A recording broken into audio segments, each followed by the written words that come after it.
أعوذ بالله من الشيطان اللعين الرجيم. بسم الله الرحمن الرحيم. اللهم صل على محمد وآل محمد. السلام على الحسين وعلى علي بن الحسين وعلى أولاد الحسين وعلى أصحاب الحسين.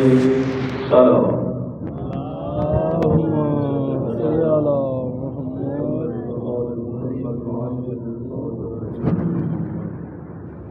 الحمد لله الذي لا يبلغ مدحته القاعدون ولا يحصي نعمه العادون ولا يؤدي حقه المجتهدون، ثم الصلاة والسلام على النبي الأمي المكي المدني العربي القرشي بإتهام سيد البرية سراج المضي الكوكب النوري صاحب الغار والسكينة المدفون بالأرض مدينة أبي القاسم محمد. اللهم صل على محمد وعلى آله الطيبين الطاهرين المعصومين المظلومين المنتجبين، ولعنة الله على أعدائهم أجمعين.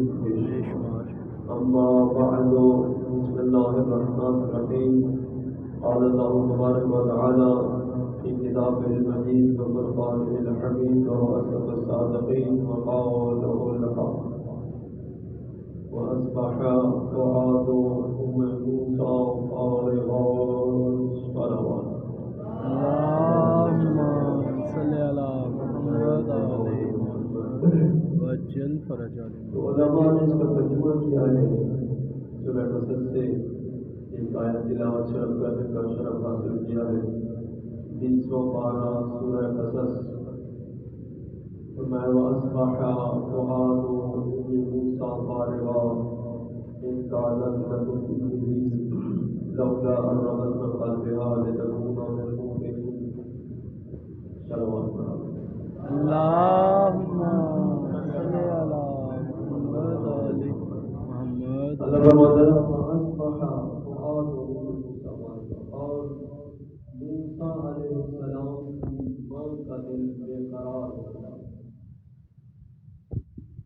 موسیٰ علیہ السلام کی ماں کا دل بے قرار ہو گیا. وَأَصْبَحَ فُؤَادُ أُمِّ مُوسَىٰ فَارِغًا إِنْ كَادَتْ لَتُبْدِي بِهِ. قریب تھا کہ وہ ظاہر کر دیتی.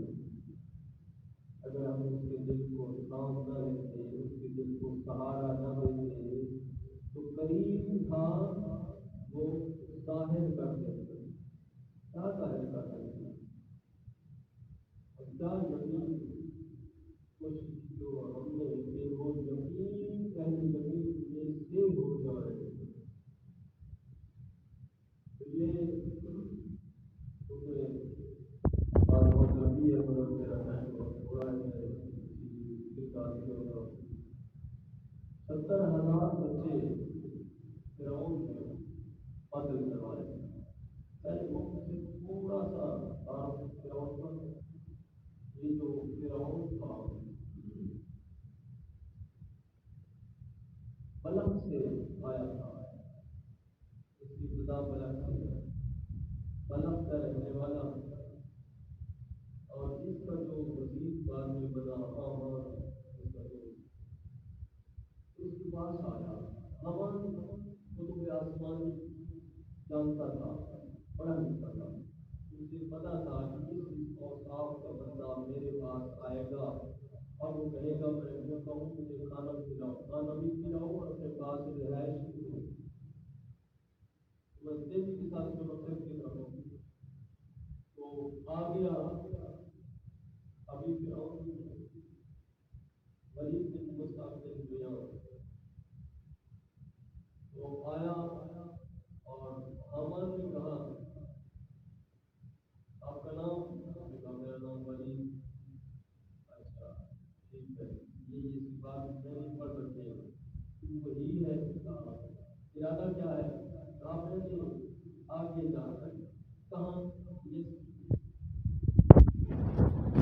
تو حامان نے اسے کھانا کھلایا کیونکہ حامان نان بائی تھا، روٹیاں پکاتا تھا، تندور پہ جو روٹیاں لگاتے ہیں نان بائی اس کو کہا جاتا ہے، خباز عربی میں خباز کہا جاتا ہے روٹیاں پکانے والے کو، خبز عربی کا لفظ ہے روٹی اور خباز روٹیاں پکانے والا، تو وہ یہ کام کرتا تھا۔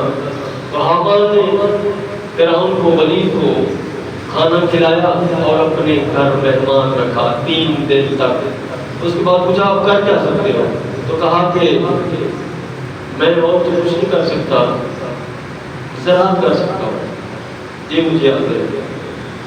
تو حامان نے کہا ٹھیک ہے یہاں سے چلتے ہیں، ایک کھیت زراعت کے لیے لیتے ہیں اجرت پر اور کچھ کاشت کرتے ہیں۔ انہوں نے ایک کھیت اجرت پر لیا زراعت کے لیے، کاشتکاری کے لیے، اس میں خربوزے کاشت کیے، میں بلائیوں میں دیکھ رہا ہوں توجہ، تو کاشت کیا اور اتنی محنت کی کہ بہت جلدی ہو گئے اور بڑا منافع ہونا، دوسرے لفظوں میں حالانکہ منافع ہوا کچھ نہیں، یہ آگے چل کے بتاتے ہیں۔ تو تیزی کے ساتھ خربوزے تیار ہو گئے۔ حامان کو دیکھ کے کہا کہ آپ بازار جاؤ اور جا کے بیچ آؤ۔ حامان بیچنے گیا خربوزے لے کر، تو خربوزے تو سارا دن لگا بک گئے، مگر جس سے قیمت وصول کرتا کہتا کہ قیمت دو، اس کی خربوزے لے رہے ہو تو مفت نہ لو نا۔ آگے سے وہ قیمت نہیں دیتا تھا، ایک تھپڑ مارتا تھا، آگے سے ایک تھپڑ مارتا تھا۔ تو پہلے دن بھی ایسے گزر گیا، دوسرے دن پھر ولید نے بھیجا کہ جاؤ حامان کو کہ جا کے بیچ کے آؤ خربوزے۔ دوسرے دن پھر گیا، پھر بیچے، خربوزے تو بک گئے مگر ملا کیا؟ ہر جس سے بھی مانگتا اس کی قیمت ہو وہ تھپڑ مارتا۔ تو عجیب ہے بھائی، یہ عجیب ماحول ہے، یہ کیسا ملک ہے، کیسے لوگ ہیں، پیسہ نہیں دیتے تھپڑ مارتے ہیں۔ آخرکار انہوں نے خربوزہ بیچا، نوٹ کمائے، غلام خریدے، گھوڑے خریدے اور چل پڑے، حتیٰ کہ مصر پہنچ گئے۔ میں مختصر کروں، مصر پہنچ گئے، مصر کے سور البلد پہ پہنچے۔ سور البلد کہا جاتا ہے شہر کی دیوار، جو مین گیٹ تھا وہاں پہنچ گئے۔ تو حالات تو دیکھ چکے تھے کہ یہاں کوئی نظم و نسق نہیں ہے، جس کی مدد یہ جو کر رہا ہے، پیسہ ملتا کچھ نہیں ہے، تو میں بھی کرتا ہوں۔ تو کیا کیا فرعون اور حامان، ولید بن مسعود بن ریان اور حامان دونوں اور ان کے ساتھ غلام بھی تھے، تو جا کے قبضہ کر لیا، مین گیٹ پر مین دیوار پر بیٹھ گئے اور قبضہ کر لیا کہ جو شہر میں داخل ہوگا 1 دینار دے گا، جو باہر جائے گا 1 دینار دے گا۔ شہر میں داخل ہوگا تو 1 دینار، شہر سے باہر جائے گا تو 1 دینار۔ 1 دینار سونے کا ہوتا تھا، 1 تولہ سونا 1 دینار۔ تو اب قریب کچھ عرصہ گزرا تھا، بادشاہ کی بیٹی فوت ہو گئی۔ بس میں مختصر کروں، بادشاہ کی بیٹی فوت ہو گئی اور کہا کہ 100 دینار دو گے تب داخل کرنے کو، اس کے علاوہ کوئی چارہ نہیں تھا۔ عجیب بات ہے کہ ہر کسی سے 1 دینار لیتے رہے ہو اور بادشاہ سے 100 دینار۔ اچھا عزت کی بات ہے، چلو کر لو۔ بہرحال 100 دینار انہوں نے دے دیا اور بادشاہ نے بلا لیا۔ بندہ نہیں کرتا ہے، بندہ کام کا ہے، اتنا کام کر رہا ہے، حکومت میری ہے، اس نے اپنی حکومت بنا لی، کمال ہو گیا، بلاؤ گے اس کو۔ بلایا گیا، وہ تو چاہتا ہی یہی تھا کہ میں ایسا کام کروں، بادشاہ بلائے، بادشاہ مجھے بلا نہیں رہا، مجھے بادشاہ تک جانے کوئی نہیں دیتا، کوئی تو ایسا کام کروں جس سے بادشاہ بلائے۔ آخر کام اس نے کیا، بادشاہ نے بلا لیا۔ بھائی بندہ بڑا ذہین ہے، تیرے پاس کتنا پیسہ ہے؟ اس نے کہا جو کچھ میں نے کمایا ہے وہ میرے پاس موجود ہے، یہ آپ چاہیں تو لے سکتے ہیں۔ تو بڑا اچھا ہے، تو اب چاہتا کیا ہے؟ کہا یہی تو میں چاہتا تھا کہ بادشاہ بلائے اور مجھ سے پوچھے چاہتا کیا ہے۔ تو میں یہی چاہتا ہوں مجھے اپنا وزیر بنا لو بس، اور میں کیا چاہتا ہوں، اور کچھ نہیں چاہتا۔ کہا ٹھیک ہے آج سے تم وزیر بن گیا۔ وہ بادشاہ مرا اور قبضہ کر لیا حکومت، بن گیا بادشاہ۔ تو یہ 400 سال تک لوگوں کو کھلاتا پلاتا رہا ہے۔ اس وقت ٹھیک تھا، نیک تھا، 400 سال تک لکھا ہے اس کو، نزلہ زکام بخار کھانسی کچھ نہیں ہوا۔ کیوں؟ لوگوں کو کھلاتا پلاتا تھا۔ مگر شیطان کسی کو چرہنے نہیں دیتا، یہ کیا کر رہا ہے، سب کچھ تو کر رہا ہے، کر دے دعویٰ خدائی کا، بس کر دیا۔ اور ایک دن بہت بلندی پر، میں بالکل تیزی سے جا رہا ہوں کہ بلندی پر تخت لگوایا، اوپر خود بیٹھ گیا، نیچے ساری عوام رعایا۔ کہا کہ تمہیں کھانا کون دیتا ہے؟ فرعون۔ پانی کون دیتا ہے؟ فرعون۔ تمہارا رازق کون ہے؟ فرعون۔ دریا کس نے چلائے؟ فرعون۔ نہریں کس نے جاری کی؟ فرعون۔ فرعون فرعون ہو رہا ہے۔ اچھا تو ٹھیک ہے۔ آخرکار ایک دن اس کا جو وزیر اعظم تھا اس کی شکایت ہوئی، اس قائل کہ یہ آپ کو خدا نہیں مانتا، آپ کو نہیں مانتا، یہ موسیٰ کے خدا کو مانتا ہے۔ تو یہ کیسے سنتا ہے؟ کہا یہ ایسے ہی ہے۔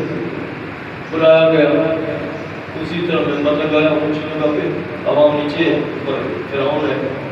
تو کہا اس وزیر نے، اچھا بات سنو، کہ جو کچھ جو تمہارا خالق رازق مالک ہے میرا بھی وہی ہے، جو تمہارا خالق رازق مالک نہیں ہے میں اس سے بیزار ہوں۔ وہ تو صحیح کہہ رہا تھا، وہ تو پھر ہم کو مان ہی نہیں رہا تھا، اللہ کو مان رہا تھا۔ دیکھا یہ لڑانا چاہتے تھے نا، شکایت کر دی ایسے، تو جس نے چوری کھائی تو ان کو مرا دیا، یہ پھر اسی طرح اس کا تھا سلوات مرا دیا۔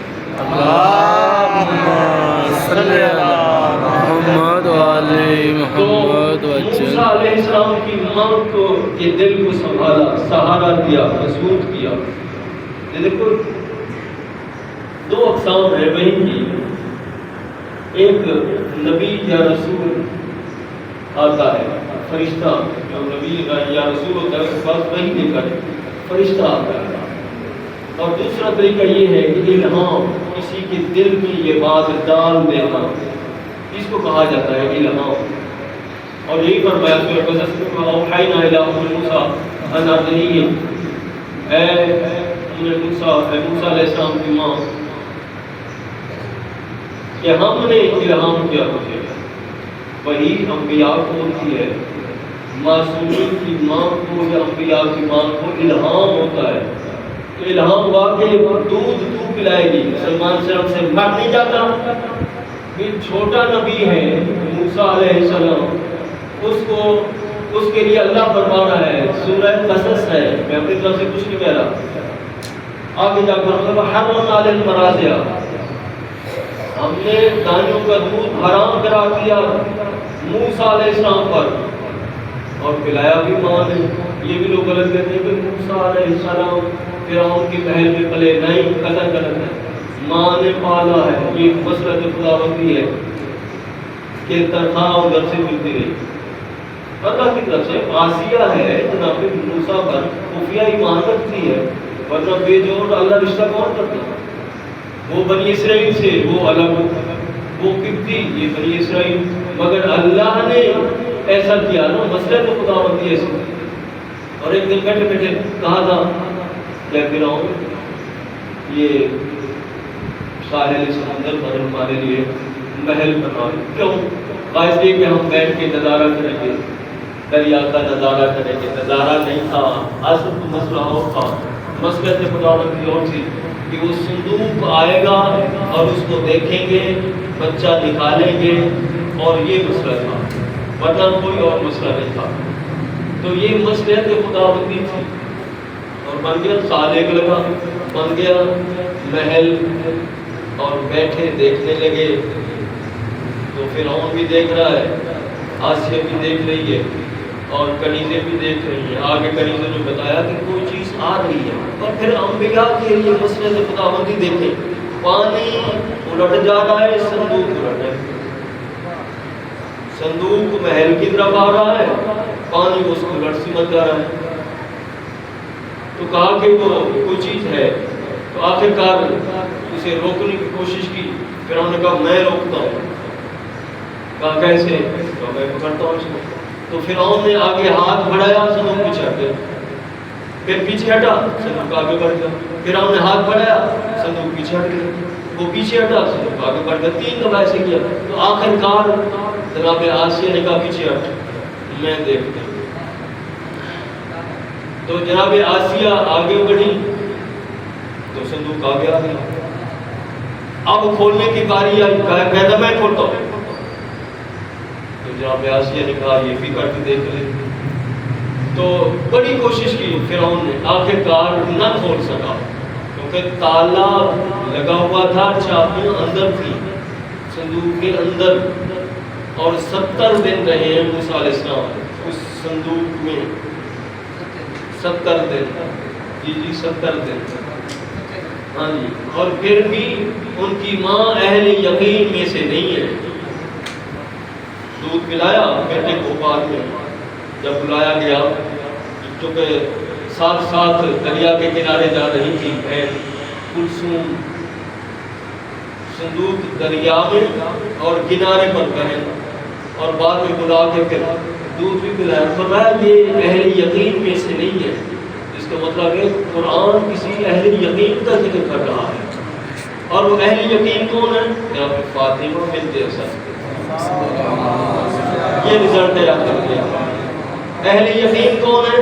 فاطمہ بنت اسد کے 4 بیٹے اپنے پالے اور 5واں وہ فخر موسیٰ سے بھی افضل. کیا بات، سبحان اللہ. اور ایسی اہل یقین میں سے کہ ایک دن جب سرکار سید الانبیاء کی اس دنیا میں آمد ہوئی،